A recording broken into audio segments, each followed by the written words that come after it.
খড়গপুরে একেবারে তুলকালাম কাণ্ড।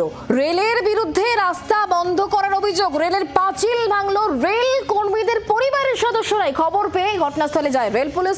আরপিএফ এর সঙ্গে তুমুল বচসা বাঁধে স্থানীয় মহিলা এবং তৃণমূল বিজেপি কর্মীদের। রেল পুলিশের সঙ্গে ধাক্কাধাক্কি, ধস্তাধস্তি, বিক্ষোভকারীদের ছত্রভঙ্গ করার চেষ্টা, শাবল দিয়ে ভেঙে দেওয়া হয় পাঁচিল। খড়গপুর রেলওয়ে অফিসার ক্লাবের পাশের এই রাস্তা দিয়ে ঝাপটাপুরে যাতায়াত করেন রেলের কর্মী এবং তাদের পরিবাররাই। সেই রাস্তার ওপর রেল কর্তৃপক্ষ পাঁচিল তুলে দিলে উত্তপ্ত হয়ে ওঠে পরিস্থিতি। রেল কর্মীদের পরিবারের সদস্যরাই ভেঙে দেন পাঁচিল।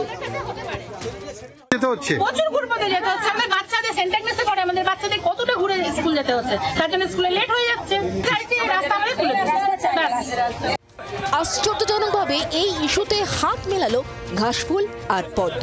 স্থানীয়দের সঙ্গে রেলের বিরুদ্ধে সরব হয়ে পাঁচিল ভাঙেন স্থানীয় তৃণমূল ও বিজেপি কর্মীরাও।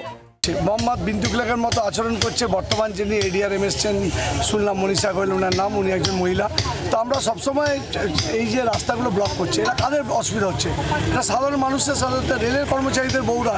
এখানে কোনো রাজনৈতিকভাবে তৃণমূল তরফ থেকে আমরা আসিনি। ডিআরএম যেখানে পাচ্ছে রাস্তা আটকে দিচ্ছে, সাধারণ মানুষের অসুবিধা হচ্ছে। আজকে আমরা এটা আটকাতে এসেছিলাম, তাই আমাদেরকে আজকে আটকে পড়ে নিয়ে যাচ্ছে। আপনাদেরকে কেন করি?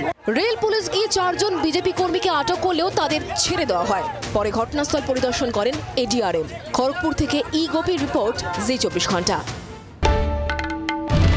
বাংলার আওয়াজ, বাঙালির আবেগ, জি24 ঘন্টা।